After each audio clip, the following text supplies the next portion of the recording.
આજના લેક્ચરમાં આપણે ડિસ્કશન કરવાના છીએ આલ્ડીહાઇડ અને કીટોન સંયોજનોના રાસાયણિક ગુણધર્મો વિશે. તો જુઓ, સામાન્ય રીતે એવું જોવા મળે છે કે આલ્ડીહાઇડ અને કીટોન સંયોજનો એ લગભગ સમાન રાસાયણિક ગુણધર્મો ધરાવે છે, અથવા તો એમાં થતી રાસાયણિક પ્રક્રિયાઓ એ બંનેમાં સમાન જોવા મળે છે. અચ્છા, આની પાછળનું રીઝન શું કામ બંનેના રાસાયણિક ગુણધર્મો અથવા તો બંનેની રાસાયણિક પ્રક્રિયાઓ સમાન છે? તો જુઓ, આપણે અગાઉ લેક્ચરની શરૂઆતમાં જોયા છીએ કે આલ્ડીહાઇડ અને કીટોનનું બંધારણ એમાં શું જોવા મળે છે? તો એમાં એક સમૂહ સામાન્ય જોવા મળે છે, એ છે કાર્બોનિલ સમૂહ. તો આલ્ડીહાઇડ અને કીટોન એ બંને કયો સમૂહ ધરાવે છે? તો કે એક કાર્બોનિલ સમૂહ ધરાવે છે, અથવા તો તમે એવું કહી શકો કે એક કાર્બોનિલ સમૂહમાંથી બનેલા છે. હવે જ્યારે આલ્ડીહાઇડ અથવા તો કીટોન અથવા તો એટલે કે આ બંને સંયોજનોમાં જ્યારે કોઈ રાસાયણિક પ્રક્રિયા થશે તો એ રાસાયણિક પ્રક્રિયા દરમિયાન ફેરફાર કયા સમૂહ ઉપર થવાનો છે? તો કે આ કાર્બોનિલ સમૂહ ઉપર ફેરફાર થવાનો છે, અને એના પરિણામે એમાં કંઈક અલગ અલગ બદલાવ આવશે. તો અહીંયા આપણે જોઈએ કે ચલો આ આલ્ડીહાઇડ અને કીટોન સંયોજનો એ કયા કયા પ્રકારના રાસાયણિક ગુણધર્મો ધરાવી શકે, અથવા તો એના ઉપર કઈ કઈ પ્રકારની રાસાયણિક પ્રક્રિયા થઈ શકે. અચ્છા, તો આપણે શરૂઆતમાં આ બંને સંયોજનો આલ્ડીહાઇડ અને કીટોન એમાં થતી કેટલીક રાસાયણિક પ્રક્રિયાઓ એને આપણે આપણા જીવનમાં ઉતારતા જઈએ. અચ્છા, તો એમાંની પહેલી રાસાયણિક પ્રક્રિયા આપણે જોઈએ તો એ છે કેન્દ્રાનુરાગી યોગશીલ પ્રક્રિયા. અગેન રિપીટ કરું છું, અહીંયા લખીએ ચલો કે આલ્ડીહાઇડ અને કીટોન સંયોજનમાં કઈ રાસાયણિક પ્રક્રિયા જોવા મળે છે? તો કે એમાં કેન્દ્રાનુરાગી યોગશીલ પ્રક્રિયા જોવા મળે છે. યોગશીલ પ્રક્રિયા, નહીં કે કેન્દ્રાનુરાગી વિસ્થાપન પ્રક્રિયા. જુઓ, અહીંયા આપણે કઈ રિએક્શન્સ લખીએ છીએ? કેન્દ્રાનુરાગી યોગશીલ પ્રક્રિયા છે. કેન્દ્રાનુરાગી વિસ્થાપન પ્રક્રિયા છે નહીં. કેન્દ્રાનુરાગી વિસ્થાપન પ્રક્રિયા આપણે ક્યાં જોઈ હતી? હેલો આલ્કેન અને હેલો એરીનના ચેપ્ટરમાં. અચ્છા, તો વળી પાછો સવાલ કદાચ તમને એ થતો હશે કે એવા કયા સંયોજનો છે કે જેમાં કેન્દ્રાનુરાગી યોગશીલ પ્રક્રિયા થાય છે, અને એવા કયા સંયોજનો છે કે જેમાં કેન્દ્રાનુરાગી વિસ્થાપન પ્રક્રિયા થાય છે? તો આ સમજવું ખૂબ જ ઇમ્પોર્ટન્ટ છે. માટે પહેલા આપણે એ સમજીએ કે કયા સંયોજનોમાં કેન્દ્રાનુરાગી પ્રક્રિયા થાય અને કયા સંયોજનોમાં ઇલેક્ટ્રોન અનુરાગી પ્રક્રિયા થાય. તો જુઓ, પહેલા આપણે જોઈએ કેન્દ્રાનુરાગી યોગશીલ પ્રક્રિયા થતી હોય ને એવા સંયોજનો. તો જુઓ, અહીંયા પહેલા એમની હિસ્ટ્રી ચેક કરીએ અને પછી એમના એક્ઝામ્પલ આપીએ. તો એવા સંયોજનો કે જે સંયોજનોમાં રહેલો સમૂહ એ જો દ્વિબંધ કે ત્રિબંધ ધરાવતો હોય તો એવા સંયોજન હંમેશા કેન્દ્રાનુરાગી યોગશીલ પ્રક્રિયા આપે. અગેન રિપીટ કરીએ કે એવા સંયોજનો કે જેમાં રહેલો ક્રિયાશીલ સમૂહ, જો એ ક્રિયાશીલ સમૂહ દ્વિબંધ કે ત્રિબંધ ધરાવતો હોય તો એ સંયોજન હંમેશા કેન્દ્રાનુરાગી યોગશીલ પ્રક્રિયા આપશે. એક્ઝામ્પલ આપીએ. જુઓ, હવે એક્ઝામ્પલ તરીકે કાર્બોનિલ સમૂહ, જુઓ C ડબલ બોન્ડ O. તો જેટલા એવા સંયોજનો છે કે જે કાર્બોનિલ સમૂહમાંથી બને છે, એક્ઝામ્પલ તરીકે aldehyde, ketone, carboxylic acid, amide, તો એ બધા જ કેન્દ્રાનુરાગી યોગશીલ પ્રક્રિયા આપશે. શું કામ? કારણ કે એ કાર્બોનિલ સમૂહ ધરાવે છે. આવું નવું જ બીજું એક્ઝામ્પલ છે સાયનાઇડ, અથવા તો જેને આપણે નાઇટ્રાઇલ તરીકે ઓળખીએ છીએ, C ટ્રિપલ બોન્ડ N. તો જો એમાં પણ આપણે જોઈએ કે કાર્બન અને નાઇટ્રોજન એમની વચ્ચે ટ્રિપલ બોન્ડ રહેલો છે. તો એ કઈ પ્રક્રિયા આપશે? કેન્દ્રાનુરાગી યોગશીલ પ્રક્રિયા આપશે. આની સિવાયના બધા જ ક્રિયાશીલ સમૂહો અથવા તો વિસ્થાપિત સમૂહો એ હંમેશા કેન્દ્રાનુરાગી વિસ્થાપન પ્રક્રિયા આપે. અચ્છા, તો ચલો આપણા માટે સેકન્ડ રિએક્શન્સ કઈ છે? તો કે આપણે જોવાનું છે કે કયા સંયોજનો કેન્દ્રાનુરાગી વિસ્થાપન પ્રક્રિયા આપે. વિસ્થાપન પ્રક્રિયા. તો આપણે વાત કરતા હતા કે આ બે સમૂહ ઉપરાંત જેટલા સમૂહો છે એ બધા જ કેન્દ્રાનુરાગી વિસ્થાપન પ્રક્રિયા આપે છે. એને આપણે કેવી રીતના પ્રેઝન્ટ કરીએ છીએ? તો આપણે શીખ્યા છીએ કે માનીએ કે અહીંયા આપણી પાસે RLG, અહીંયા છે આપણી પાસે ન્યુક્લિયોફિલિક એટલે કે કેન્દ્રાનુરાગી પ્રક્રિયા. અચ્છા, RLG એટલે શું? તો કે આપણું આલ્કાઇલ ગ્રુપ છે, અને અહીંયા છે આપણું લિવિંગ ગ્રુપ. જુઓ, યાદ કરો ફરી વખત હેલો આલ્કેન અને હેલો એરીન માંથી SN1 અને SN2 પ્રક્રિયા. તો ત્યાં શું થતું હતું? તો કે આલ્કાઇલ ગ્રુપ સાથે બીજું કોઈ ગ્રુપ જોડાયેલું છે. એક્ઝામ્પલ લઈએ, એમાં પણ ચલો માનીએ કે આપણી પાસે આવું કોઈ એક્ઝામ્પલ છે CH3 Cl + OH- તો જો અહીંયા રહેલો OH માઇનસ એ શાના તરીકે વર્તે છે તો કે એ આપણો કેન્દ્રાનુરાગી પ્રક્રિયક છે. જ્યારે આલ્કાઇલ હેલાઇડમાં રહેલો હેલાઇડ એટલે કે હેલોજન એ આપણો લિવિંગ ગ્રુપ છે એટલે કે દૂર થનાર સમૂહ છે. તો આમાં શું થાય છે તો કે અહીંયાનો કેન્દ્રાનુરાગી પ્રક્રિયક એ કોની જગ્યાએ દાખલ થાય છે તો કે લિવિંગ ગ્રુપની જગ્યાએ દાખલ થાય છે. એનો મતલબ એવો કે અહીંયા જે કેન્દ્રાનુરાગી પ્રક્રિયક છે એ કોઈ એક સમૂહનું વિસ્થાપન કરવાનો છે, એને દૂર કરી અને એની જગ્યાએ દાખલ થવાનું છે. માટે આપણે કહીએ કે એક કેન્દ્રાનુરાગી વિસ્થાપન પ્રક્રિયા છે. કેન્દ્રાનુરાગી યોગશીલ પ્રક્રિયા હશે તો એમાં કોઈ સમૂહ દૂર નથી થવાનો, એમાં કેન્દ્રાનુરાગી પ્રક્રિયક એ દાખલ થવાનો છે. એ એડિશન રિએક્શન્સ છે, અહીંયા સબસ્ટિટ્યુશન રિએક્શન્સ છે. આ સમૂહો હશે, આવા સમૂહો, તો એમાંથી કોઈ સમૂહ દૂર થતો નથી. ભલે એના ઉપર ન્યુક્લિયોફાઇલ એટેક કરે એમ છતાંય કોઈ સમૂહને દૂર નહીં કરે, માત્ર ન્યુક્લિયોફાઇલનું એડિશન એટલે કે ઉમેરણ થતું હોય છે. માટે એને કહેવાય છે કેન્દ્રાનુરાગી યોગશીલ પ્રક્રિયા એટલે કે એડિશન રિએક્શન્સ છે. અને અહીંયા તો કે સબસ્ટિટ્યુશન રિએક્શન્સ છે. યાદ રાખો કે જે સંયોજનોમાં રહેલા ક્રિયાશીલ સમૂહો જો દ્વિબંધ અને ત્રિબંધ ધરાવતા હોય તો એ હંમેશા આપશે કેન્દ્રાનુરાગી યોગશીલ પ્રક્રિયા. જ્યારે એની સિવાયના બધા જ સમૂહો અથવા તો એ પછી ક્રિયાશીલ સમૂહ હોય કે વિસ્થાપિત સમૂહો હોય એ હંમેશા આપશે આપણને કેન્દ્રાનુરાગી વિસ્થાપન પ્રક્રિયા. અચ્છા, અહીંયા તો વાત કરી કેન્દ્રાનુરાગી, એવી જ રીતના ઇલેક્ટ્રોન અનુરાગી છે. તો અહીંયા આપણે જોઈએ જ લઈએ કે એવા કયા સંયોજનો છે કે જે ઇલેક્ટ્રોન અનુરાગી વિસ્થાપન પ્રક્રિયા આપે. અચ્છા, પહેલા જોઈએ ઇલેક્ટ્રોન અનુરાગી યોગશીલ પ્રક્રિયા આપતા હોય એવા સમૂહો. ઇલેક્ટ્રોન અનુરાગી યોગશીલ પ્રક્રિયા. તો જો આલ્કીન અને આલ્કાઇન એ હંમેશા ઇલેક્ટ્રોન અનુરાગી યોગશીલ પ્રક્રિયા આપે છે. હવે કેન્દ્રાનુરાગી પ્રક્રિયા અને ઇલેક્ટ્રોન અનુરાગી પ્રક્રિયા વચ્ચે ડિફરન્સ શું? તો બંને એકબીજા કરતા કોન્ટ્રા રિએક્શન્સ છે, બંને એકબીજા કરતા વિરુદ્ધ પ્રક્રિયાઓ છે. શું કામ વિરુદ્ધ પ્રક્રિયા છે? અહીંયા આપણે એક્ઝામ્પલ લખીએ એટલે ખ્યાલ આવે. જુઓ કે ચલો અહીંયા મારી પાસે છે આલ્કીન, એક્ઝામ્પલ તરીકે alkene C double bond C, અને અહીંયા મારી પાસે છે કોઈ ઇલેક્ટ્રોફિલિક રિએજન્ટ. અહીંયા શું છે? ન્યુક્લિયોફિલિક રિએજન્ટ હતો, અહીંયા શું છે? ઇલેક્ટ્રોફિલિક રિએજન્ટ છે. અચ્છા, ન્યુક્લિયોફિલિક રિએજન્ટ એ કોના ઉપર એટેક કરે છે? તો કે ઇલેક્ટ્રોન ઉણપ ધરાવતા ભાગ ઉપર. અહીંયા શું થાય છે કે ન્યુક્લિયોફિલિક એ પોતે કેવો છે?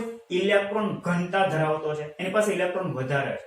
જ્યારે ઇલેક્ટ્રોફિલિક તો કે એની પાસે ઇલેક્ટ્રોનની ઉણપ છે. જો બે એકબીજા કરતા વિરુદ્ધ બને. તો અહીંયા ઇલેક્ટ્રોન ઘનતા ધરાવતો કેન્દ્રાનુરાગી પ્રક્રિયક એ ઇલેક્ટ્રોન ઉણપ ધરાવતા ભાગ સાથે જોડે. જ્યારે અહીંયા ઇલેક્ટ્રોન ઉણપ ધરાવતો પ્રક્રિયક એ અહીંયા શું થશે તો કે આ પાય બંધ તૂટી અહીંયાના કાર્બન પર ઇલેક્ટ્રોન આવશે, એટલે અહીંયાનો કાર્બન બનવાનો છે માઈનસ, અહીંયાનો બનવાનો છે પ્લસ. તો આ ઇલેક્ટ્રોન અનુરાગી પ્રક્રિયક એ કોના પર દાખલ થશે? કોના ઉપર જોડાશે? તો કે ઇલેક્ટ્રોન ઘનતા ધરાવતા ભાગ પર. તો બંને રિએક્શન્સ કેવી છે? એકબીજા કરતા ઓપોઝિટ રિએક્શન્સ છે. અચ્છા, તો જે સમૂહો દ્વિબંધ અથવા તો ત્રિબંધ ધરાવતા હોય એટલે કે આલ્કીન. અચ્છા, અહીંયા હવે આપણે નોટ કરી દઈએ છીએ આલ્કીન અને આલ્કાઇન એ હંમેશા ઇલેક્ટ્રોન અનુરાગી આલ્કીન, અને બીજો આપણા માટે બને છે alkyne C triple bond C. તો આ બંને સમૂહો એવા છે કે જે હંમેશા ઇલેક્ટ્રોન અનુરાગી યોગશીલ પ્રક્રિયા આપવાના હોય છે. શું કામ ઇલેક્ટ્રોન અનુરાગી યોગશીલ આપે છે? તો આપણે વાત કરી કે આની પાસે પાઈ ઇલેક્ટ્રોન છે. જો એટલે કે ઇલેક્ટ્રોન વધુ છે. પાઈ ઇલેક્ટ્રોન આપણે ખબર છે કે પાઈ બોન્ડ છે ઈઝીલી બ્રેક થઈ શકે અને કોઈ એક કાર્બન પર ઇલેક્ટ્રોન ઘનતા વધી શકે, માટે એ હંમેશા ઇલેક્ટ્રોન અનુરાગી પ્રક્રિયા આપશે. અચ્છા, હવે વાત કરી દઈએ ઇલેક્ટ્રોન અનુરાગી વિસ્થાપન પ્રક્રિયાની.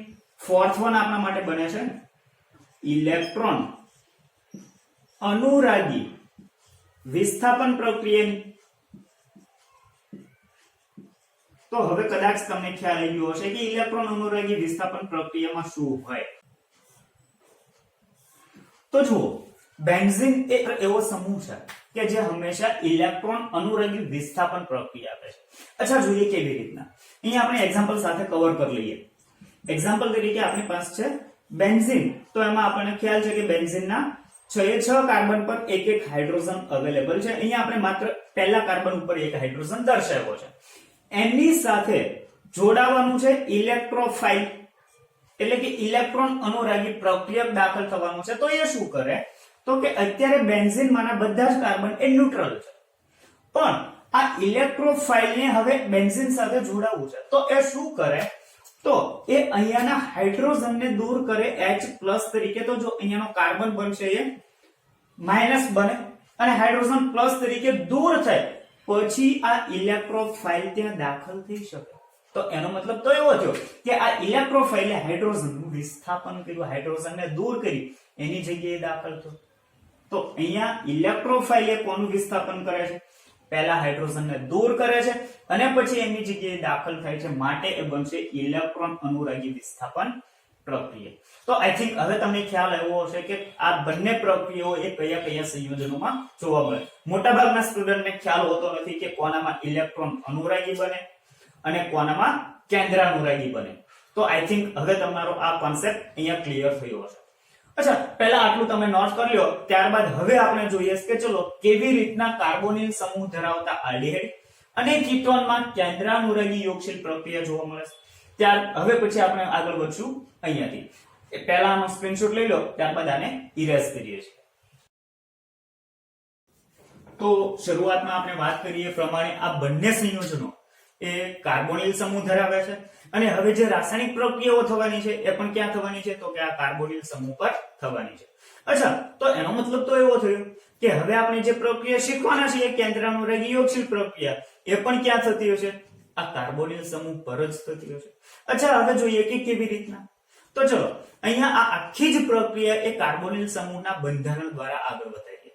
તો હવે કાર્બોનિલ સમૂહના બંધારણ વિશે આપણને લગભગ બધી જ ઇન્ફોર્મેશન ખબર છે, અથવા તો બધી જ ઇન્ફોર્મેશન એની તમારી પાસે અવેલેબલ છે। જેમાં આપણને ખબર છે કે કાર્બોનિલ સમૂહમાં કાર્બન અને ઓક્સિજન એ શાના તરીકે જોડાયેલા છે, તો કે દ્વિબંધથી જોડાયેલા છે। જેમાં કાર્બન એ કેવો બને છે, તો કે ઇલેક્ટ્રો પોઝિટિવ છે, જ્યારે ઓક્સિજન ઇલેક્ટ્રો નેગેટિવ છે।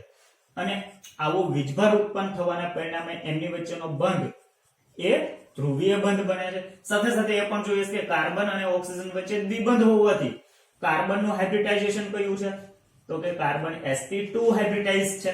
હવે જો કાર્બન sp2 હાઇબ્રિડાઇઝ હોય તો કાર્બોનિલ સમૂહ એ કેવો આકાર ધરાવે, તો કે ત્યાં આપણે વાત કરી હતી કે એ સમતલીય ત્રિકોણ આકાર ધરાવે છે। અચ્છા, અહીંયા આપણે નોટ કરી દઈએ કે એ સમતલીય ત્રિકોણ આકાર ધરાવે છે, સમતલીય ત્રિકોણ। હવે જ્યારે આ કાર્બોનિલ સમૂહની નજીક ન્યુક્લિયોફાઇલ આવશે, એટલે કે કેન્દ્રાનુરાગી પ્રક્રિયક આવે છે, જુઓ Nu માઈનસ, એટલે કે ન્યુક્લિયોફાઇલ આવે છે કેન્દ્રાનુરાગી પ્રક્રિયક। હવે અહીંયાનો કેન્દ્રાનુરાગી પ્રક્રિયક કેવો છે, તો કે ઇલેક્ટ્રોન નેગેટિવ, એટલે કે ઇલેક્ટ્રોન ધનિક છે। તો એ કોના ઉપર એટેક કરશે, તો કે જ્યાં આગળ ઇલેક્ટ્રોનની ઉણપ હોય એવા ભાગ પર એટેક કરશે। તો ઇલેક્ટ્રોન ઉણપ ધરાવતો પરમાણુ કયો, તો કે ઓક્સિજન, એ તો ઇલેક્ટ્રોન ધનિક છે, પણ અહીંયાનો કાર્બન જોવા જઈએ તો એ ઇલેક્ટ્રોન ઉણપ ધરાવે છે, માટે અહીંયાનો ન્યુક્લિયોફાઇલ એ ક્યાં એટેક કરશે અથવા તો ક્યાં દાખલ થશે, તો કે કાર્બોનિલ સમૂહના કાર્બન પર। અચ્છા, કેવી રીતના એટેક કરી શકે, જુઓ અહીંયાના ન્યુક્લિયોફાઇલને કાર્બોનિલ સમૂહ પર એટેક કરવા માટેના બે રસ્તાઓ છે। અચ્છા, કયા કયા, તો એમના બંધારણ દ્વારા આપણે સમજીએ। જુઓ અહીંયા આપણી પાસે છે કાર્બોનિલ સમૂહનું બંધારણ, જુઓ આ આપણા માટે બને છે કાર્બોનિલ સમૂહ, કે જેમાં વચ્ચે કાર્બન છે, અહીંયા તો કે કાર્બન સાથે દ્વિબંધથી ઓક્સિજન જોડાયેલો છે। અહીંયા કાર્બનની બીજી સંયોજકતા એ સમતલની પાછળ છે, જ્યારે એક સંયોજકતા સમતલની આગળની બાજુએ છે। અચ્છા, અહીંયા મારી પાસે કોણ છે, તો કે હવે ન્યુક્લિયોફાઇલને લાગે છે। અહીંયા આવે છે કેન્દ્રાનુરાગી પ્રક્રિયા, જે કોના પર એટેક કરે છે, તો કે એ ઇલેક્ટ્રોન ઉણપ ધરાવતા કાર્બન પર એટેક કરવાનો છે। તો જો અહીંયાનો કેન્દ્રાનુરાગી પ્રક્રિયક એને હુમલો કરવા માટેના બે રસ્તાઓ છે। પહેલો રસ્તો કે એ ઉપરની બાજુએથી પણ એટેક કરી શકે અને જો એ નીચેની બાજુએથી પણ એટેક કરી શકે, કારણ કે એને ઉપરની બાજુએથી એટેક કરવા માટે પણ પૂરતો અવકાશ છે અને નીચેની બાજુએથી એટેક કરવા માટે પણ પૂરતો અવકાશ છે. તો અહીંયા એક વાત યાદ રાખો કે અહીંયાનો કેન્દ્રાનુરાગી પ્રક્રિયક એ કાર્બોનિલ સમૂહના કાર્બન પર બે દિશાએથી ઉપરની બાજુએથી અને નીચેની બાજુએથી હુમલો કરી શકતો જોવા મળે છે. અચ્છા, આ સમજાવવા પાછળનું રીઝન એ છે કે પરિણામે આપણને જે નિપજ મળવાની છે ને એ બે પ્રકારની નિપજ મળશે. કે જો એ ઉપરથી એટેક કરશે તો એ આર પ્રોડક્ટ હશે, એટલે કે આર વિન્યાસ ધરાવતી પ્રોડક્ટ હશે, અને જો એ નીચેથી એટેક કરે તો એ એસ વિન્યાસ ધરાવતી પ્રોડક્ટ મળશે. માટે આપણે આ બંધારણ દ્વારા આ આખો પોઈન્ટ સમજવો જરૂરી છે. અચ્છા, અહીંયા હવે આપણે આવ્યા આપણા બંધારણ ઉપરથી. તો ચલો, જ્યારે અહીંયાનો ન્યુક્લિયોફાઇલ કેન્દ્રાનુરાગી પ્રક્રિયક એ કાર્બન પર એટેક કરે તો શું થાય? તો અહીંયા કાર્બનની 5 વેલેન્સી થઈ જાય. જુઓ, એક કાર્બન સાથે ન્યુક્લિયોફાઇલ અને કાર્બનની ઓલરેડી અત્યારે 4 વેલેન્સી તો છે. તો એ તો શક્ય ન બને. તો શું કરે? તો કે એ સમયે અહીંયા કાર્બન અને ઓક્સિજન વચ્ચેનો જે દ્વિબંધ છે એ દ્વિબંધમાંના બંને ઇલેક્ટ્રોન ઓક્સિજન લઈ લે છે. જો ઓક્સિજન લઈ લે તો ઓક્સિજન કેવું બનશે? ઇલેક્ટ્રોનેગેટિવ. અચ્છા, તો અહીંયા જે નવું બંધારણ બનવાનું છે એ જો આવું બનશે. અહીંયા આપણી પાસે છે કાર્બન, એના પર કોણ આવે છે? તો કે અહીંયા આવે છે ન્યુક્લિયોફાઇલ. અચ્છા, અહીંયા ફરીથી એનું બંધારણ સમજીએ. જુઓ, કારણ કે અહીંયા હવે એમનો આકાર બદલાઈ જવાનો છે. કેવો આકાર થશે? તો ચલો, અહીંયા આપણી પાસે હતો આ કાર્બોનિલ સમૂહનું બંધારણ કે જેમાં કાર્બન, ઓક્સિજન અને કાર્બનની બંને સંયોજકતા એ એક જ સમતલમાં હતું અને સમતલીય ત્રિકોણ આકાર ધરાવતું હતું. અચ્છા, હવે જ્યારે અહીંયાથી કેન્દ્રાનુરાગી પ્રક્રિયક આવે છે તો શું થશે? એમનો પણ એક એવો છે ઇલેક્ટ્રોધનિક છે, વધારે ઇલેક્ટ્રોન ધરાવે છે. તો એમના અવકાશીય અવરોધને હિસાબે અહીંયાના જે કાર્બનની જે સંયોજકતાઓ હતી, 3 સંયોજકતાઓ, અહીંયાના કાર્બનની બંને સંયોજકતા અને કાર્બન સાથે જોડાયેલ ઓક્સિજન, એને શું કરશે? તો કે એમને એ અવરોધશે. પરિણામે શું થશે? તો કે અહીંયાના જે 3 પરમાણુઓ અથવા તો 3 સમૂહો જે જોડાયેલા છે એ શું થશે? નીચેની તરફ વળશે. જુઓ, જ્યાં સુધી અહીંયાનો કેન્દ્રાનુરાગી પ્રક્રિયક નહોતો ત્યાં સુધી એ કેવા હતા? તો કે ત્યાં સુધી એ એક જ સમતલમાં હતા. પરંતુ જેવો કેન્દ્રાનુરાગી પ્રક્રિયક આવશે તો એમનો પણ અવકાશીય અવરોધ હશે, એમનું કદ પણ છે. માટે શું કરે છે? તો કે જેવો કેન્દ્રાનુરાગી પ્રક્રિયક આવે છે એટલે અહીંયાના 3 પરમાણુઓ એ નીચેની તરફ વળે છે અને એમનો આકાર બદલાઈ જાય છે. જો આકાર કેવો બની જાય છે? તો કે પરિણામે એ સમચતુષ્ફલકી આકાર બનાવે છે. જો તો અહીંયા હવે જ્યારે ન્યુક્લિયોફાઇલ આવે છે, કેન્દ્રાનુરાગી પ્રક્રિયક આવે છે, તો એમનો આકાર કેવો થઈ જાય છે? તો કે સમતલીય ત્રિકોણમાંથી એમનો આકાર થઈ જવાનો છે સમચતુષ્ફલકીય. અહીંયા આવી રીતના એમનો આકાર જોવા મળશે. અહીંયા આપણી પાસે છે એમનું સમતલ. અચ્છા, હવે સમતલ દર્શાવતા નથી. તો જો અહીંયા કાર્બન પાસે હવે એક પણ પાયબંધ રહ્યો નથી, બધા જ કયા બની જાય છે? તો કે અહીંયા 4 સિગ્મા બંધ બની જાય છે. અચ્છા, સિગ્મા બંધ બને છે એનો મતલબ એવો કે એમનું સંકરણ પણ બદલાઈ. અહીંયા એમનું સંકરણ હતું sp2, પણ હવે અહીંયા કયું સંકરણ બની જવાનું છે? તો કે હવે અહીંયા એનું સંકરણ બની જવાનું છે sp3. અને આપણને ખ્યાલ પણ છે કે જો કોઈનું સંકરણ sp3 હોય તો આકાર કયો હોય? સમચતુષ્ફલકી હોય. અને અહીંયા આપણે જોઈએ પણ છીએ કે એમનો આકાર બની જાય છે સમચતુષ્ફલકીય. અચ્છા, હવે જ્યારે સમચતુષ્ફલકીય આકાર બને છે તો એમાં ઓક્સાઇડ છે, જો O- છે. હવે નેક્સ્ટ સ્ટેપમાં તમે જોવા જશો. અચ્છા, નેક્સ્ટ સ્ટેપ આગળ વધારતા પહેલા અહીંયા એક બાબત ધ્યાનમાં આવવી જોઈએ કે અહીંયા આખી પ્રક્રિયા દરમિયાન શું થાય છે? તો કે એક બંધ તૂટે છે. અહીંયા શું જુઓ છો? તો કે કાર્બન અને ઓક્સિજન વચ્ચેનો બંધ તૂટે છે. માટે આ આખી પ્રોસેસ એ કેવી થશે? બંધ તૂટવાની પ્રક્રિયા એ હંમેશા ધીમી પ્રક્રિયા હોય. તો એનો મતલબ એવો થશે કે આજે આપણો પહેલો તબક્કો છે ને એ કેવો છે? ધીમો તબક્કો હશે. જુઓ, તો અહીંયાનો આપણો જે તબક્કો છે એ કેવો છે? ધીમો તબક્કો. અચ્છા, એનો મતલબ એવો થયો કે જો આ તબક્કો ધીમો હોય તો એ કયો હોય? રેટ ડિટરમાઇનિંગ હોય, એટલે કે વેગ નિર્ણાયક તબક્કો હોય. તો આ તબક્કો આપણા માટે બને છે વેગ નિર્ણાયક તબક્કો. અચ્છા, હવે આગળ વધ્યા આપણે એના પછીના સ્ટેપ ઉપર. તો જુઓ, તમને ખબર છે કે કેન્દ્રાનુરાગી પ્રક્રિયા એ કયા દ્રાવકમાં થતી હોય છે? તો કે પોલર પ્રોટીક, એટલે કે ધ્રુવીય દ્રાવકમાં થતી હોય છે. જો ધ્રુવીય પ્રોટિક દ્રાવકમાં તો અહીંયા કોણ હશે તો કે પ્રોટોન પ્રેઝન્ટ હોવાનો છે. ધ્રુવીય પ્રોટીન દ્રાવકમાં થતી હોવાથી પ્રોટોન પ્રેઝન્ટ હશે. હવે અહીંયાનો પ્રોટોન એ કોના સાથે એટ્રેક્ટ થાય, કોની સાથે જોડાશે તો જુઓ અહીંયા ઓક્સિજન એને સ્વીકારવા માટે બેઠો જ છે કે જે કેવો છે ઇલેક્ટ્રોનેગેટિવ. તો એ પ્રોટોનને પોતાની તરફ આકર્ષશે અને શેમાં પરિણમશે તો કે પરિણામે અહીંયાનો ઓક્સિજન એ હાઇડ્રોજન સાથે જોડાય OH એટલે કે આલ્કોહોલિક ગ્રુપ બનાવશે. તો ફાઇનલ આપણી પ્રોડક્ટ આવી બનશે. અહીંયા આપણી પાસે છે ન્યુક્લિયોફાઇલ, એની સાથે કાર્બન, અહીંયાનો કાર્બન સાથે જોડાયેલો ઓક્સિજન હવે બની જશે OH, અહીંયાની કાર્બનની બાકીની બે વેલેન્સી એઝ ઇટ ઇઝ. તો ફાઇનલી અહીંયા આપણે શું બને છે તો કે હાઇડ્રોક્સિલ સમૂહ ધરાવતી યોગશીલ નિપજ મળે છે. અહીંયા આપણે નોટ કરી દઈએ કે OH સમૂહ ધરાવતી હાઇડ્રોક્સિલ અથવા તો આલ્કોહોલિક એવું લખી શકાય, આલ્કોહોલિક યોગશીલ નિપજ મળે છે. તો અહીંયા સુધી આપણે જોયું કે કેવી રીતના એમાં કેન્દ્રાનુરાગી યોગશીલ પ્રક્રિયા થાય છે. તો ફાઇનલી તમે જુઓ છો કે આ આખી જ પ્રક્રિયા દરમિયાન એક પણ પરમાણુ દૂર થયો નથી. એનો મતલબ એવો છે કે આ વિસ્થાપન પ્રક્રિયા છે નહીં. શું થાય છે ન્યુક્લિયોફાઇલ એટેક કરે છે અને એનું ઉમેરણ થાય છે, કંઈ જ દૂર થતું નથી. માટે આ પ્રક્રિયા કહેવાય છે કેન્દ્રાનુરાગી યોગશીલ પ્રક્રિયા. અચ્છા, હવે માનીએ કે આ આલ્ડીહાઇડ અને કીટોનમાં આ પ્રક્રિયા કેવી રીતના થાય. તો જુઓ, માનો કે આપણે આલ્ડીહાઇડ માટે લેવું હોય તો શું કરી દો છો તો કે અહીંયા R ગ્રુપ લેવું પડે અને અહીંયા કોણ લઈ લેવું પડે હાઇડ્રોજન. તો અહીંયા થશે R ગ્રુપ અને અહીંયા થશે H as it is R અને H. પરંતુ જો આની આ પ્રક્રિયા કીટોનમાં કરાવી હોય તો અહીંયા શું કરી દેવું પડે બંને જગ્યાએ તો કે બંને જગ્યાએ R ગ્રુપ લઈ લો. પરંતુ આ આલ્ડીહાઇડ અને કીટોનમાં પ્રક્રિયા થાય તો છે, પણ સવાલ એ થશે કે ચલો આલ્ડીહાઇડ અને કીટોન આ બંનેમાંથી ઝડપથી કોનામાં આ કેન્દ્રાનુરાગી યોગશીલ પ્રક્રિયા આપે.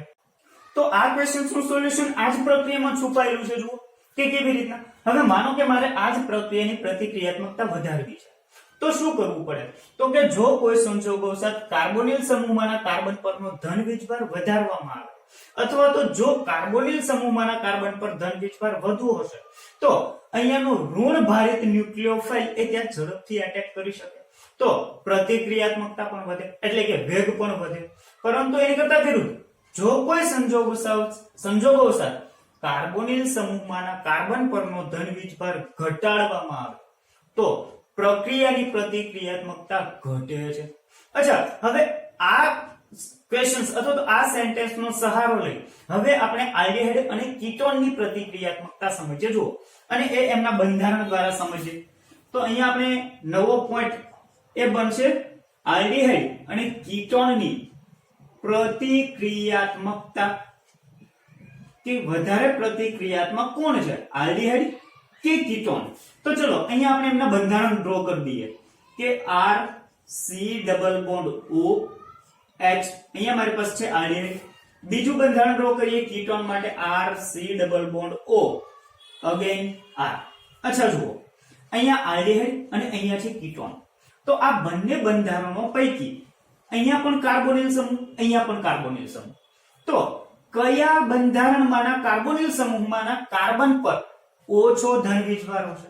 અચ્છા, એ કેવી રીતના નક્કી કરવું તો જુઓ અહીંયા આપણી પાસે હિન્ટ આપીએ તો R ગ્રુપ છે એ કેવું છે તો કે R ગ્રુપ એ તો ઇલેક્ટ્રોન દાતા છે.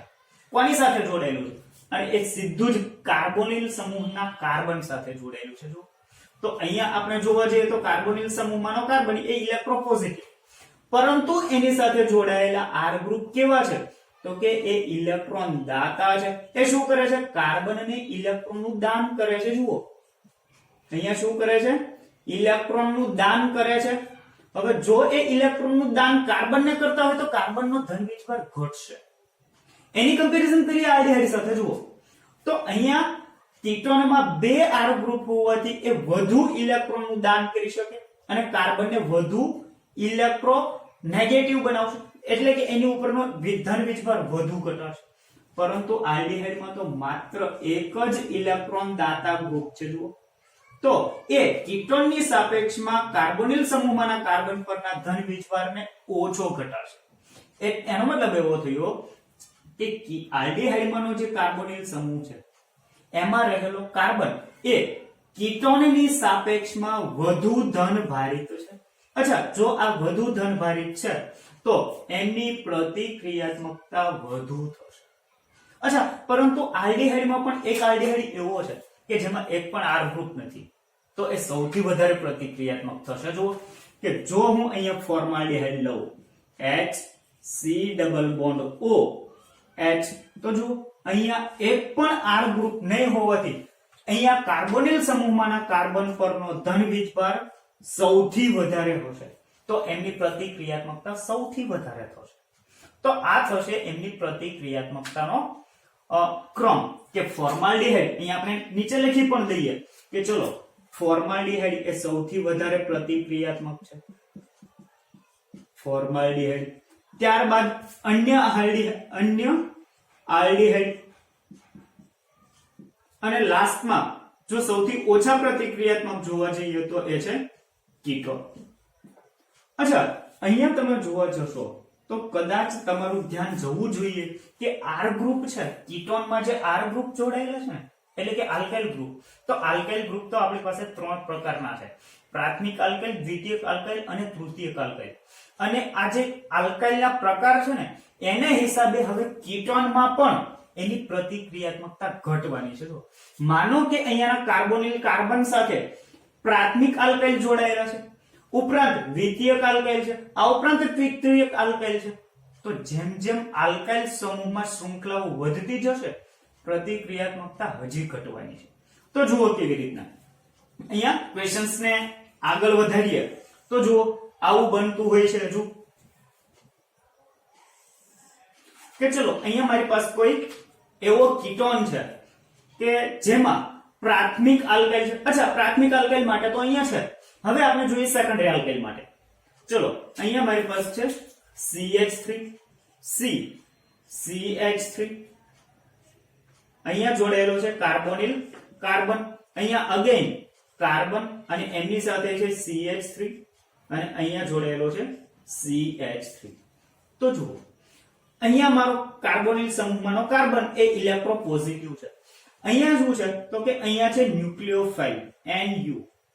હવે એને અહીંયા એટેક કરવો છે તો શું થાય છે તો કે અહીંયા પ્રાઇમરી આલ્કાઇલ સમૂહ હતો ને, તો એક અહીંયા સીધો જ મિથાઇલ સમૂહ જોડાયેલો હતો. અચ્છા, અહીંયા આપણે ડ્રો કરી દઈએ. જો અહીંયા મારી પાસે છે પ્રાઇમરી આલ્કાઇલ ગ્રુપ ધરાવતો ketone CH3 C double bond O, અહીંયા છે CH3.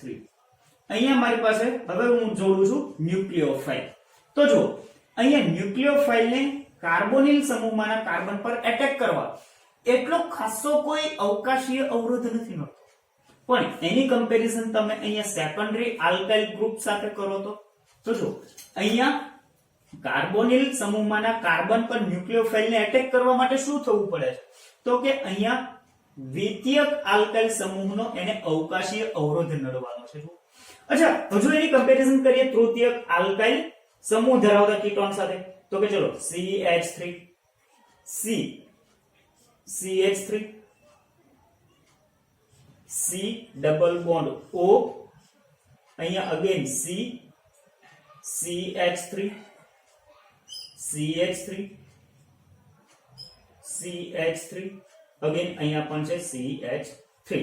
તો અહીંયા તમે જુઓ છો કે કાર્બોનિલ સમૂહમાંના કાર્બન સાથે તૃતીયક આલ્કાઇલ સમૂહો જોડાયેલા છે અને હવે અહીંયાથી ન્યુક્લિયોફાઇલને કાર્બોનિલ સમૂહમાંના કાર્બન પર એટેક કરવો છે. જુઓ તો જો અહીંયા શું થાય છે તો કે સૌથી વધારે અવકાશીય અવરોધ છે. જુઓ અહીંયાથી ન્યુક્લિયોફાઇલને દાખલ થવું છે પણ શું થાય છે તો કે અહીંયા R ગ્રુપ એટલું મોટું છે, એમનો અવકાશીય અવરોધ એટલો બધો છે કે અહીંયાનો ન્યુક્લિયોફાઇલ એ ત્યાં સહેલાઈથી દાખલ થઈ શકતો નથી. એની કમ્પેરિઝનમાં સેકન્ડરી આલ્કાઇલ માટે તમે જુઓ કે અહીંયા આપણે જોઈએ છીએ કે અહીંયા જે આલ્કાઇલ ગ્રુપ છે એ કયું છે? સેકન્ડરી છે. અહીંયા બંને કેવા છે? સેકન્ડરી આલ્કાઇલ છે. અહીંયા તમે જોવા જશો તો કે ટર્શરી આલ્કાઇલ ગ્રુપ છે. જુઓ બંને કયા આલ્કાઇલ ગ્રુપ છે? ટર્શરી, અને ટર્શરી આલ્કાઇલ ગ્રુપ માટે એનું કદ કેવું છે? મોટું. તો અવકાશી અવરોધ વધારે છે. તૃતીયકની સાપેક્ષમાં દ્વિતીયકમાં અવકાશી અવરોધ ઓછો છે, માટે ન્યુક્લિયોફાઇલ એના પર ઝડપથી એટેક કરી શકે. તો આનો પ્રતિક્રિયાત્મકતાનો ક્રમ શું થશે? તો કે ચલો, ટર્શરી કરતા સેકન્ડરી આલ્કાઇલ ગ્રુપ ધરાવતા કીટોનોનો પ્રતિક્રિયાત્મકતા વધારે છે. એની કમ્પેરિઝનમાં પ્રાઇમરી આલ્કાઇલ ગ્રુપ ધરાવતા કીટોનની પ્રતિક્રિયાત્મકતા, અહીંયા આપણે કયો છે? તો કે પ્રાઇમરી આલ્કાઇલ ગ્રુપ ધરાવતું કીટોન છે, તો એમની પ્રતિક્રિયાત્મકતા વધારે છે. અચ્છા, હવે પ્રાઇમરી કરતા, તો કે અહીંયા હવે બીજો કોઈ ઓપ્શન છે નહીં, તો આ આપણો સામાન્ય કીટોન, એની કરતા આલ્ડીહાઇડની પ્રતિક્રિયાત્મકતા વધારે, અને અન્ય આલ્ડીહાઇડ કરતા સૌથી વધારે ફોર્માલ્ડીહાઇડની પ્રતિક્રિયાત્મકતા સૌથી વધારે જોવા મળશે. તો અલ્ટિમેટલી આપણે પ્રતિક્રિયાત્મકતાનો ક્રમ જો જોવો હોય તો શું કહી શકાય કે ફોર્માલ્ડીહાઇડ એ સૌથી વધુ પ્રતિક્રિયાત્મક છે, એના કરતા ઓછા આલ્ડીહાઇડ, એના કરતા ઓછો પ્રતિક્રિયાત્મક, તો કે અન્ય આલ્ડીહાઇડ કે જે R ગ્રુપ ધરાવે છે એ ઓછા પ્રતિક્રિયાત્મક. ત્યારબાદ પ્રાઇમરી આલ્કાઇલ સમૂહ ધરાવતો કીટોન એ ઓછો પ્રતિક્રિયાત્મક, એના કરતા સેકન્ડરી આલ્કાઇલ સમૂહ ધરાવતો કીટોન ઓછો પ્રતિક્રિયાત્મક, અને સૌથી ઓછો પ્રતિક્રિયાત્મક ટર્શરી આલ્કાઇલ ગ્રુપ ધરાવતો કીટોન છે. અચ્છા, અહીંયા આપણે વાત કરીએ એ માત્ર કોની છે? તો જો આલ્ડીહાઇડ અથવા તો કીટોન, એમાં માત્ર આપણે શું જોડીએ છીએ? આલ્કાઇલ સમૂહ જોડીએ છીએ. એટલે કે અહીંયા આપણે એલિફેટિક આલ્ડીહાઇડ અને એલિફેટિક કીટોનની વાત કરી છે. એરોમેટિક વલય હજુ દાખલ કર્યું નથી. જો એરોમેટિક વલય લેવા જશું તો એનું કદ તો આલ્કાઇલ સમૂહ છે એના કરતા પણ વધારે મોટું છે, તો એમનો અવકાશી અવરોધ તો હજુ વધારે નડશે. તો હવે આપણે જોઈએ કે માનો કે અહીંયા R ગ્રુપની જગ્યાએ AR જોડાયેલું છે, એટલે કે એરોમેટિક વલય જોડાયેલું છે, તો એની પ્રતિક્રિયાત્મકતા શું થશે? અચ્છા, એના પહેલા તમે આનો સ્ક્રીનશોટ લઈ લો. ત્યારબાદ હવે આપણે જોઈએ કે એરોમેટિક આલ્ડીહાઇડ અથવા તો એરોમેટિક કીટોન એમની પ્રતિક્રિયાત્મકતા શું થશે. અચ્છા, તો હવે વાત કરવા જઈએ એરોમેટિક આલ્ડીહાઇડ અને એરોમેટિક કીટોનની પ્રતિક્રિયાત્મકતાની. તો હંમેશા એરોમેટિક આલ્ડીહાઇડ અને એરોમેટિક કીટોનની પ્રતિક્રિયાત્મકતા એ એલિફેટિક આલ્ડીહાઇડ અને એલિફેટિક કીટોન કરતા ઓછી જોવા મળે છે. અચ્છા, એમની પાછળનું રીઝન શું? તો એમની પાછળનું રીઝન એ એરોમેટિક આલ્ડીહાઇડ અને એરોમેટિક કીટોનમાં થતા સસ્પંદન છે. જુઓ કેવી રીતના, અહીંયા પહેલા આપણે સસ્પંદનની બંધારણો દોરીએ અને પછી એમની પાછળનું રીઝન સમજીએ. જુઓ, અહીંયા આપણે જોઈએ કે મારી પાસે છે એરોમેટિક આલ્ડીહાઇડ બેન્ઝીન, એના પર કાર્બન ડબલ બોન્ડ ઓક્સિજન અને H, એટલે કે અહીંયા છે મારી પાસે બેન્ઝાલ્ડીહાઇડ. તો એમાં તમે ધ્યાન આપશો તો ખ્યાલ આવશે કે જુઓ, અહીંયા તો એકાંતરિત દ્વિબંધ રહેલો છે, અને એકાંતરિત દ્વિબંધ રહેલો છે માટે એમાં શું થશે? તો કે સંસ્પંદન થશે. અચ્છા, કેવી રીતના સંસ્પંદન થાય? તો જો અહીંયા કાર્બન અને ઓક્સિજન વચ્ચેનો બંધ છે એ કોના પર શિફ્ટ થશે? તો કે ઓક્સિજન પર. તો ઓક્સિજન બનશે માઈનસ. હવે કાર્બન એ બનવાનો છે ઇલેક્ટ્રોપોઝિટિવ. તો જો અહીંયાનો જે બેન્ઝીન માનો પાઈ બંધ છે એ થવાનો છે કાર્બન, એટલે કે કાર્બોનિલ સમૂહના કાર્બન અને બેન્ઝીનના કાર્બન વચ્ચે પાઈ બંધમાં પરિવર્તિત થશે. તો આપણી પાસે જે બંધારણ બીજું બનવાનું છે એ આવું બનશે. જુઓ, અહીંયા બેન્ઝીન, તો જો અહીંયાનો પાઈ બંધ એ જો કાર્બોનિલ સમૂહના કાર્બન અને બેન્ઝીનના કાર્બન વચ્ચે શિફ્ટ થાય તો અહીંયાનો જે કાર્બન છે ને એ બનશે પોઝિટિવ. જો, અને અહીંયા કાર્બોનિલ સમૂહ નો કાર્બન એ બનશે દ્વિબંધથી. જુઓ, આવું બંધારણ બનશે. અહીંયાનો પાઈ બંધ એઝ ઇટ ઇઝ છે. અચ્છા, જો અહીંયા કાર્બન પોઝિટિવ બને તો અહીંયાનો અહીંયાનો પાઈ બંધ એ ક્યાં શિફ્ટ થશે? તો કે આમની વચ્ચે શિફ્ટ થશે. અચ્છા, તો નવું બંધારણ શું બને છે? તો અગેન નવું બંધારણ આવું બનશે. જુઓ, બેન્ઝીન. હવે જો આ પાઈ બંધ અહીંયા શિફ્ટ થાય તો અહીંયાનો જે કાર્બન છે એ તો ન્યુટ્રલ થઈ જશે, પણ અહીંયાનો જે કાર્બન છે એ બનવાનો છે ઇલેક્ટ્રોપોઝિટિવ. અહીંયા કાર્બન એ ડબલ બોન્ડ થી અને ઓક્સિજન પર નેગેટિવ ચાર્જ, હાઇડ્રોજન એસિડ. અચ્છા, હવે નવું બંધારણ શું બનશે? તો કે અહીંયાનો જે કાર્બન પોઝિટિવ બને છે એને ન્યુટ્રલ કરવા એની બાજુના કાર્બન પરનો પાઈ બંધ એ અહીંયા શિફ્ટ થશે. તો અગેન અહીંયાનો જે કાર્બન છે એ બનવાનો છે ઇલેક્ટ્રોપોઝિટિવ, એટલે કે નવું બંધારણ આપણી પાસે આવું બનશે બેન્ઝીન, અહીંયા પાયબંધ, અહીંયા નવો પાયબંધ બને છે, અહીંયા બને છે પોઝિટિવ ચાર્જ બેન્ઝીન સાથે કાર્બન ડબલ બોન્ડ થી as it is, oxygen minus charge સાથે હાઇડ્રોજન એઝ ઇટ ઇઝ. અચ્છા, અને લાસ્ટ બંધારણ હવે થશે કે ચલો જો અહીંયાનો કાર્બન પોઝિટિવ છે અને મારે ન્યુટ્રલ કરવો હોય તો શું કરવું પડે, તો કે અહીંયા જે પાયબંધ બન્યો તો નવો તે વળી પાછો બની જશે બેન્ઝીન માંના કાર્બન વચ્ચે પાયબંધમાં પરિવર્તિત થશે. જે કાર્બોનિલ સમૂહમાંના કાર્બન અને બેન્ઝીનના કાર્બન વચ્ચે જે પાયબંધ બન્યો હતો, જો શરૂઆતમાં હતો નહીં પણ કોના દ્વારા બન્યો છે, તો કે બેન્ઝીન માંના પાયબંધના ઇલેક્ટ્રોન થી બન્યો છે.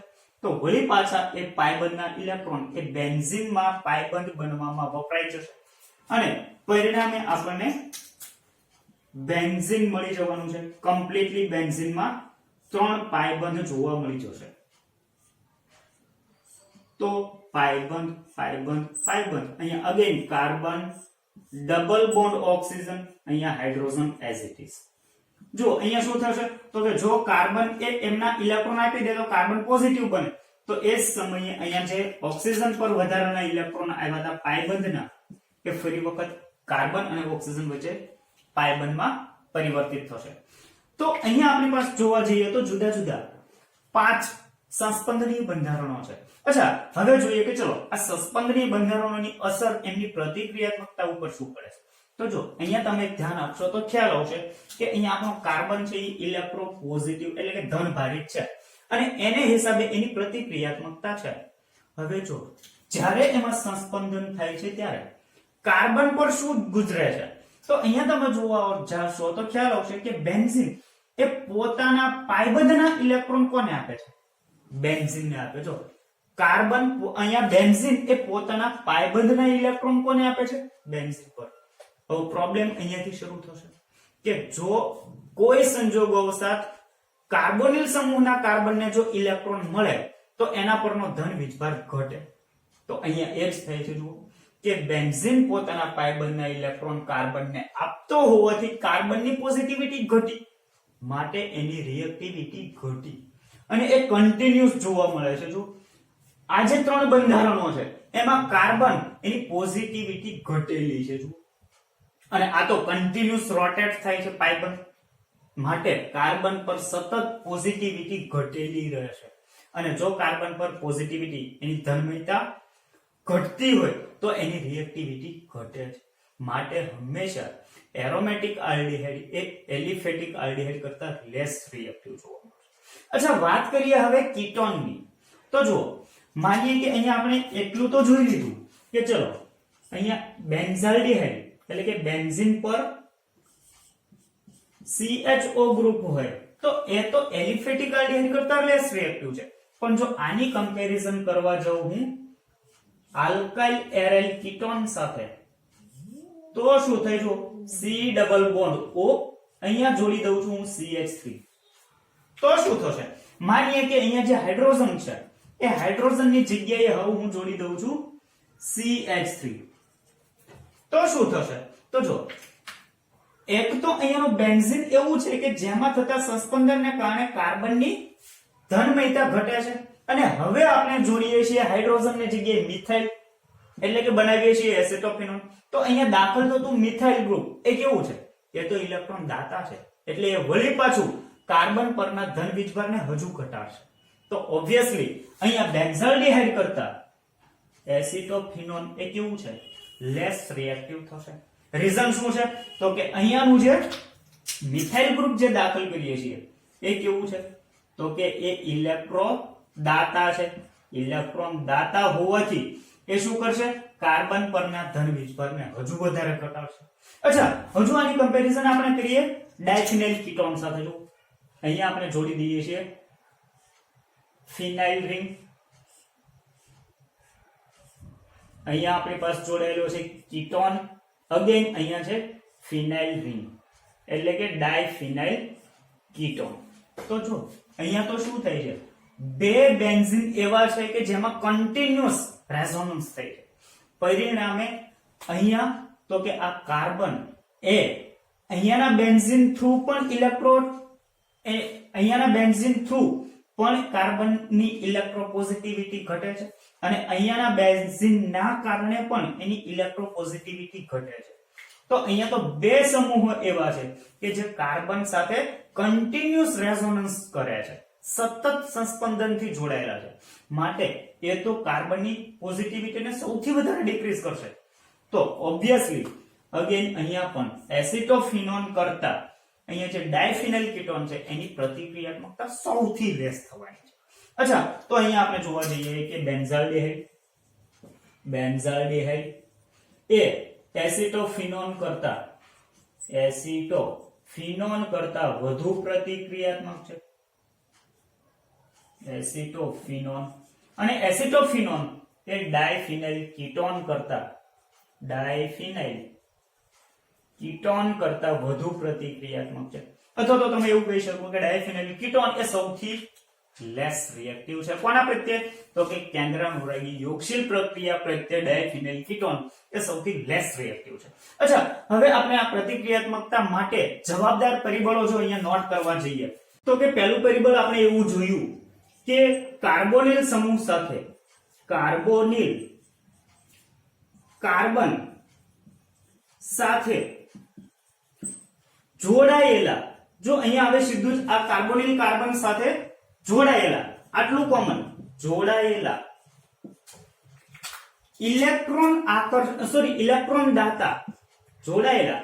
ઇલેક્ટ્રોન દાતા સમૂહની સંખ્યા વધે તો પ્રતિક્રિયાત્મકતા ઘટે છે. અચ્છા, એવી જ રીતના સેકન્ડ રીઝન એવું પણ જોયું હતું, તો બીજું પરિબળ એવું પણ હતું કે જો અવકાશીય અવરોધ વધે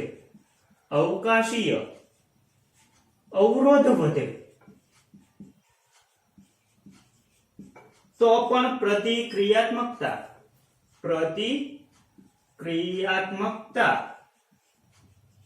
ઘટે છે.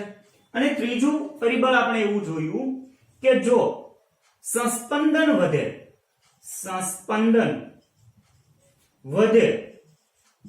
તો પણ પ્રતિક્રિયાત્મકતા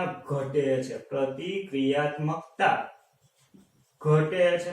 તો આટલા જુદા જુદા ત્રણ પરિબળો એ હંમેશા કાર્બોનિલ સમૂહ અથવા તો આલ્ડિહાઇડ અને કીટોનની પ્રતિક્રિયાત્મકતા ઉપર ઇફેક્ટ કરતા હોય છે. તો આઈ થિંક હવે તમને ખ્યાલ આવ્યો હશે કે આલ્ડિહાઇડ અને કીટોન સંયોજનોમાં કેવી રીતના કેન્દ્રાનુરાગી યોગશીલ પ્રક્રિયા થાય છે. આ ઉપરાંત એમની રિએક્ટિવિટી, એની પ્રતિક્રિયાત્મકતાનો ક્રમ કયા પ્રકારનો બનશે અને એને કયા કયા પરિબળો અસર કરતા હોય છે. તો આટલી ઇન્ફોર્મેશન જો તમને ખ્યાલ આવ્યો હોય તો આ સાથે જ અહીંયા આપણો લેક્ચર કમ્પ્લીટ કરીએ છીએ.